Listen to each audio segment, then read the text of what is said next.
Hi folks, we're going to go over just very briefly the PowerPoint that I've PowerPoints, I should say, that I've highlighted for you for chapter 12 through 14 for your final of the exams for standpoint of our classes, and then you'll have one more exam on chapters 15 and 16 with the final itself during finals week. That'll be chapters 15 and 16 of the nervous system, and some cumulative total of questions from previous exams. So you'll want to prepare for chapter 15, 16, which we'll do over the next week and a half. And then of course going over the exams as well, which I'll open all of those. Let me know if I don't. That said, I'm gonna go over this fairly briefly to give you a chance to go through and go, okay, got it, or gotta focus a little more on that to make sure I'm ready for Tuesday, tomorrow, April 20th, the exam. Okay, that said, talking about chapter 12, the nervous system was specifically towards generalized nervous tissue. It was a fairly big chapter, but it's content you need to make sure you need to know here. We're specifically looking at when it relates to the organization of the nervous system and functional organization of the sensory versus the motor.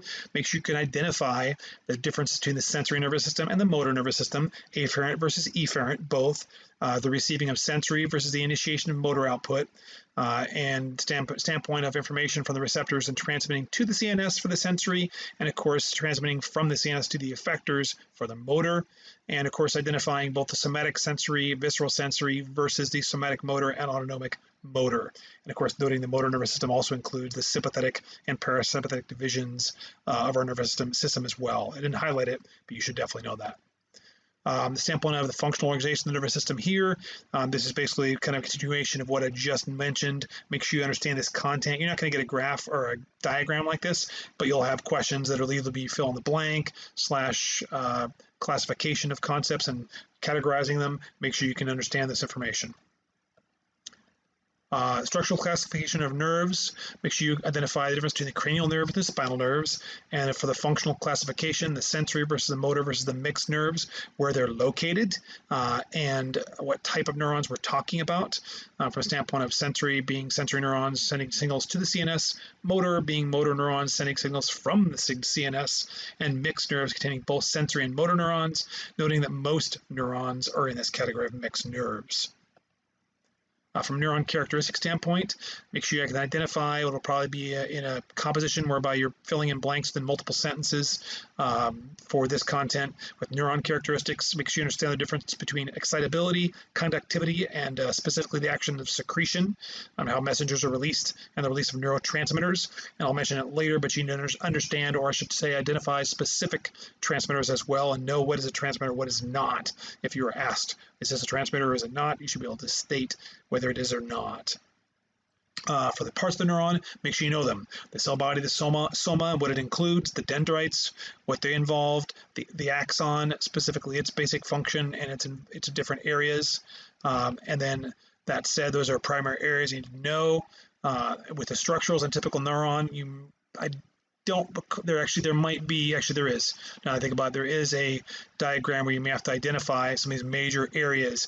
Obviously, if we've never mentioned it before, you're not going to have to necessarily know something like basically like zoom in here for you. We didn't talk about the chromatophilic substance. You're not going to identify that. Certainly the cell body, the dendrites, from the standpoint of a nucleus or nucleolus, yes. All those things, certainly the axon hillock relating to the axon itself, whether it's myelinated or not, neural lemmacytes versus neurofibril nodes, yes, all of that. You should definitely know that. Synaptic knobs, identifying them, all of that.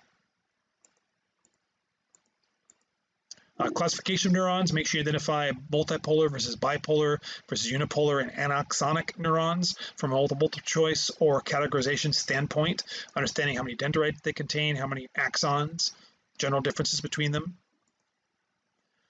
Functional classification between the sensory neurons, afferent, motor, efferent, and interneurons, association type neurons. I didn't highlight all this because it's not all vital, but you should be able to identify these basic concepts here, what varies between them. Note what the synapse is and electrical synapse is. Glial cells and their general function, what they do, their general functionality. Astrocytes being the type of glial cell that's very important with that blood-brain barrier. You have a couple of questions on the blood-brain barrier specifically. Understand these basic functions of what they do, these astrocytes, in terms of regulating tissue fluid composition, forming structural support, and assisting neuronal development, very important. The epidermal cell function, microglia, and oligodendrocytes. Know where you find these specifically, how they vary. Same with satellite cells and neural lemmocytes, which are the Schwann cells. Myelination, understand what myelination does in the PNS versus the CNS, and specifically myelination by neural lemmocytes. You may need to identify this content from a diagram standpoint, basically understand the benefit of myelination, what it does for you, how it's involved. Okay, you may have to identify that, or not diagram it, but specifically order it in sequence. Pumps, understand what pumps do specifically when it comes to the relationship within the pumps and channels as they relate to the neuron, with the passage of basically of ions moving down their concentration gradients, whether you're talking about leak channels, chemically gated channels, or voltage gated channels. Identify the difference between them so you know or can identify the difference between those.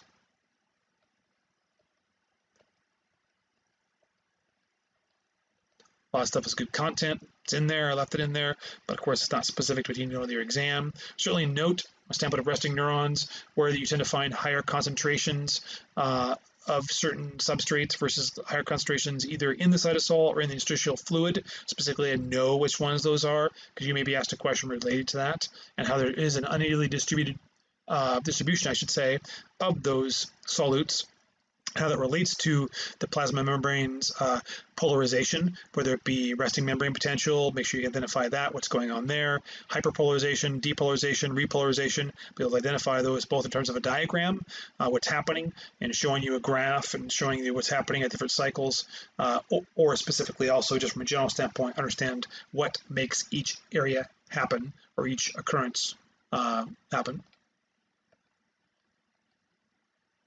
Resting membrane potential, this is what we talked about before, the difference between sodium and potassium leak through leak channels or pumps, and how that relates to the interstitial fluid and the cytosol of the cell with that plasma membrane. Understand that basic content. This diagram is important. You may actually see a diagram like this, so be able to identify that, a leak channel versus a pump, and understand what's leaking in each of those areas, and in terms of either the cytosol or interstitial fluid. It's also similar to your POGL that you had. Understand what are the events in each neuron segment. Make sure you understand what can happen in the receptive segment, that cell body, the initial segment, the axon hillock, the conductive segment, the axon, or the transmissive segment there with the synaptic knobs and the synaptic vesicles. Understand what a graded potential is, how it relates with the IPSP versus the EPSP. And as we mentioned, be able to identify that from a graph standpoint, what's happening with that stimulus, identifying the EPSP versus the generation of IPSP. Understand summation and what's happening with summation in terms of reaching that threshold membrane potential. Threshold you should be meeting going from -70 at resting membrane to threshold at -55. What happens there, where it happens at that axon hillock initial segment. Identify spatial versus temporal summation. Certainly should know the all or none law. That should make logical sense to you. Make sure you understand these highlighted points. And as I mentioned, make sure you identify with an action potential depolarization versus repolarization, and also hyperpolarization. What's happening there? This is just further information about that to make sure you know that. It's all there. Make sure you know all that content. The refractory period, identify the absolute versus relative refractory period. Certainly noting continuous versus saltatory conduction. What makes it continuous conduction versus saltatory specifically? And of course, this should be going along with the content you should already know with the information traveling down that concentration gradient to basically activate for a neuron to fire, what's happening there with calcium specifically and how it's playing a role. And this information should start to make sense already with the content you've covered, but make sure you identify the graded versus an action potential. I believe that's, and this is just the content. Make sure you can identify what is classified as a transmitter, a neurotransmitter specifically, whether it's acetylcholine, a biogenic amino acid, or neuropeptide, how they relate, how they are different specifically, and excitatory versus inhibitory transmitters, and direct classification of neurotransmitters here, more specific content. You should know this. This should make sense to you. You may have to identify it specifically like this, but you should be able to identify these content areas. Know your acetylcholine. There may be multiple questions related to acetylcholine. Understand the basic neuronal pool types, what makes them different. That should be the last part of content for chapter 12. Then go into chapter 13 and 14.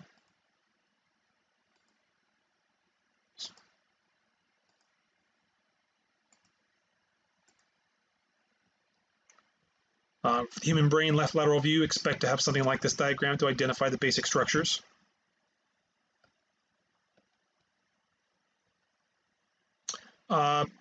You should know what becomes what, generally speaking.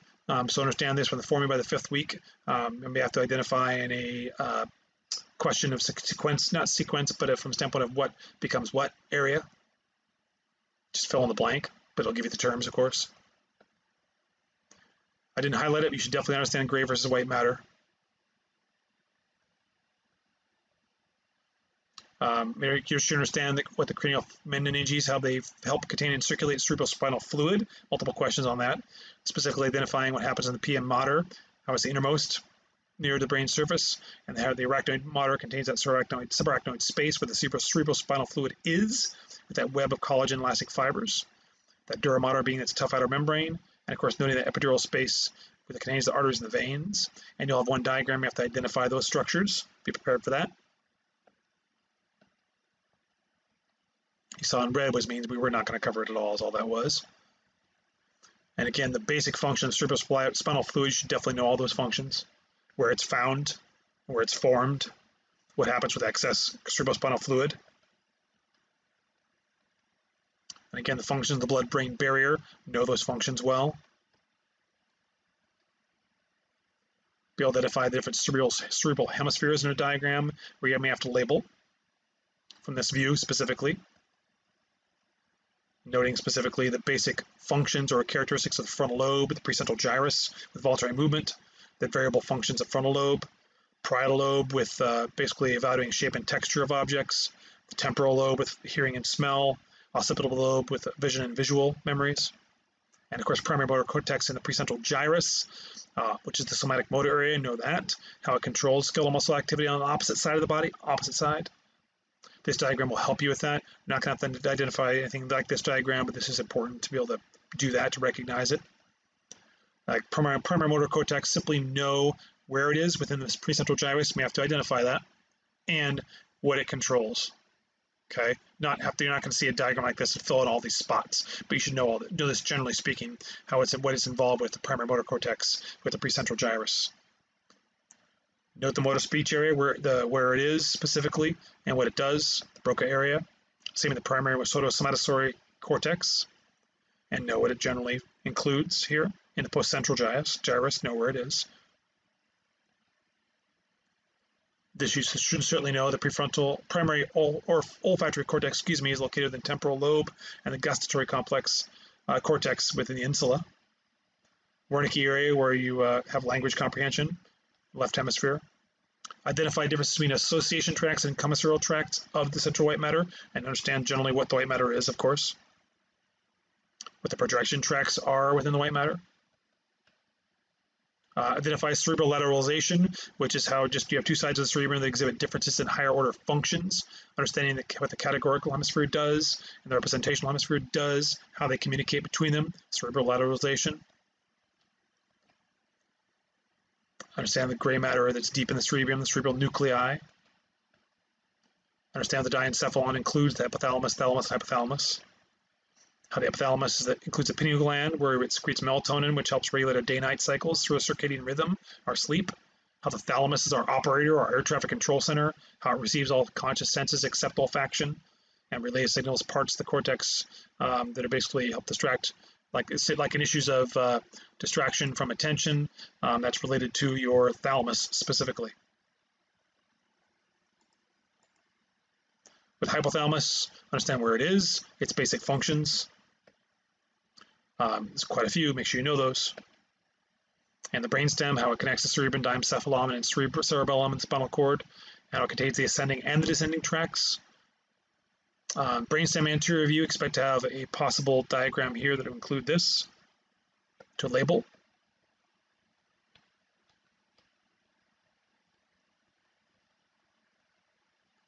Cerebellum as well, be ready to label. Understand the basic function of the hippocampus and where it is in the temporal lobe.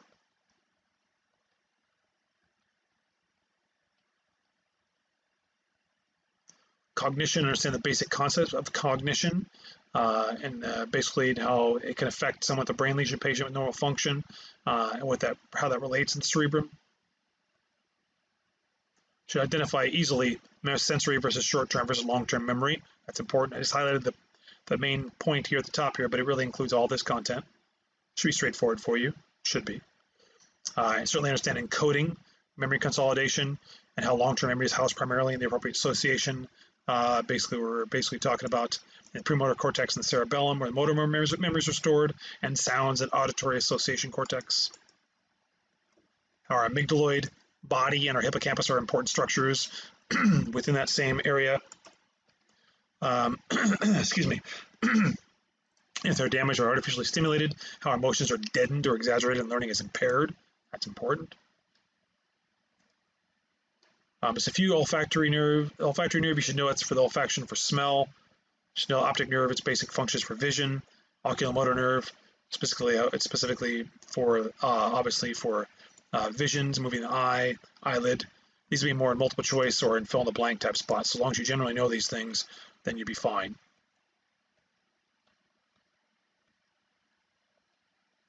Our final chapter segment, from a spinal cord standpoint, understand its basic structure here. Certainly should be able to identify not every spinal nerve, but understand how many spinal nerves there are and where they are specifically. Generally speaking, you have to identify all these nerves. Be prepared, however, to be able to denote basic content here of those spinal nerves within the basically conus medullaris and cauda equina. Certainly know what a nerve is, 31 pairs of spinal nerves, basic gross anatomy of the spinal nerve from a standpoint of fill in the blank, right, or multiple choice. Understand that it's protected by bone meninges and cerebrospinal fluid, certainly. Expect to have one diagram, the anterior view of the spinal cord. You should certainly note the different functions that occur with the posterior horns, anterior horns, and lateral horns of either the sensory, somatic motor, or autonomic motor neurons. And as before with the great commissary, you should know the basic content there. Same with the nuclei, sensory nuclei versus motor nuclei, identifying somatic sensory versus visceral sensory, and autonomic motor. Expect the possibility of a cross-section of spinal cord and spinal roots here to identify and label diagrams. I think I actually pulled the funiculus questions out, but you should know this generally, just don't gloss over it without too much detail there.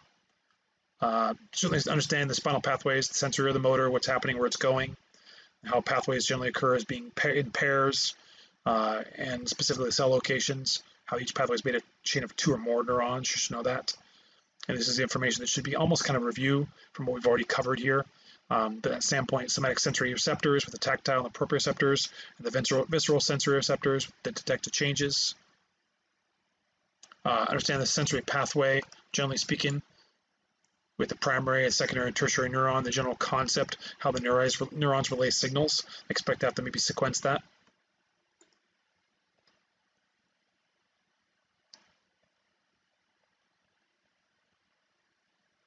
Certainly understand what the motor pathways do, upper motor neurons versus lower motor neurons, generally speaking. I think there wasn't a lot left here. There's a little bit. May have been actually it. You actually have to know any of the brachial plexuses. There's a lot of those. Certainly should note the complex components of a reflex arc. It's pretty basic content. When you look at it, you go, oh yeah, I know this. But make sure you do. Make sure you can identify it. Same with a monosynaptic and polysynaptic reflex, generally speaking. Should make logical sense. Make sure you understand it. Which relates to what a stretch reflex is specifically, how it occurs monosynaptically or polysynaptically, what happens, what occurs. Should mostly do it. That does do it. All right. There's a quick little overview. Make sure you know that basic content. 50 questions, 65 minutes. So if you know that information well, you will do just fine. Let me know if you need anything, and good luck. Not that you'll need it.